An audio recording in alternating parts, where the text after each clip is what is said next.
یہ بتائیے گا کہ روزہ اگر کوئی جانتے بوجھتے توڑ دیتا ہے، وہاں بھی میں اسی اصولی سوال سے آپ سے پوچھوں گا۔ ایک روایت ملتی ہے کہ رسالت مآب صلی اللہ علیہ وسلم نے ایک دوسرے کسی جرم کا، دوسری کسی لغزش معصیت کا کفارہ عائد کیا ہے، تو روزہ اگر کوئی چھوڑ دیتا ہے، کہا جاتا ہے کہ 60 دن تک لگاتار اس کو روزے رکھنے ہیں۔ کیا یہی قانون ہے؟ اگر یہ قانون ہے تو اس کی بنیاد کیا ہے؟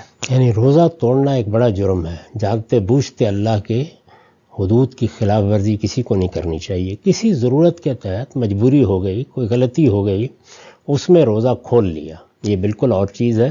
اس میں اس کے سوا کچھ نہیں ہے کہ آپ بعد میں ایک روزہ رکھ لیں گے، لیکن سرکشی کر کے روزہ توڑ دیا، یعنی اللہ تعالیٰ کے حدود کی پابندی کا عہد کیا اور اس کے بعد خواہشات کا غلبہ ہوا اور اللہ کے قانون کی خلاف ورزی کر دی۔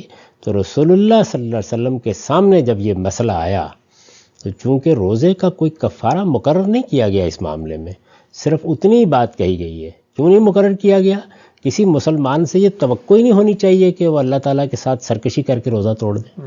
یعنی یہ تو ہو سکتا ہے کہ وہ بیچارہ کسی معذوری میں ہو اور اس کی بنیاد پر اسے روزہ کھولنا پڑ جائے، بیمار ہو گیا، تکلیف ہو گئی یا کوئی اور اس طرح کی چیز ہو گئی، لیکن وہ اللہ تعالیٰ کے مقابلے میں سرکش ہو جائے، توقع نہیں ہوتی۔ تو چونکہ یہ توقع ہی نہیں ہوتی تو اس وجہ سے کوئی مقرر کرنے کی بھی ضرورت نہیں تھی، لیکن حضور کے سامنے جب اس طرح کا مسئلہ آیا، بعض روایتوں میں معلوم ہوتا ہے، تو آپ نے فرمایا کہ زہار کا جو کفارہ ہے ادا کرو اس کو۔ اس نے اپنا عذر پیش کیا کہ جی میں اگر 2 مہینے کے روزے رکھ سکتا تو ایک ہی دن صبر کر لیتا۔ تو آپ نے فرمایا کہ اچھا، بہت اچھی بات ہے، تو پھر تم ایسے کرو کہ جا کے مسکینوں کو کھانا کھلا دو۔ کہا کہ مجھ سے بڑا مسکین کون ہے، میرے پاس تو ہے ہی کچھ نہیں۔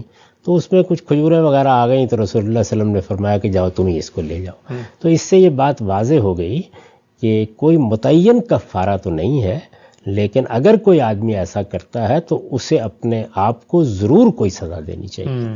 اور اس میں حضور نے جو زہار کے کفارے کی طرف اشارہ کیا کہ 60 مسکینوں کو کھانا کھلا دیں یا غلام آزاد کر دیں یا اسی طرح 60 روزے رکھ لیں، تو یہ اس میں کوئی شبہ نہیں کہ صحیح ترین چیز ہے جس کی طرف ہر مسلمان کو توجہ کرنی چاہیے، اور اسی طرح اپنے آپ کو سزا دینی چاہیے اگر وہ سرکشی کر کے اپنے رب سے بغاوت کر بیٹھے۔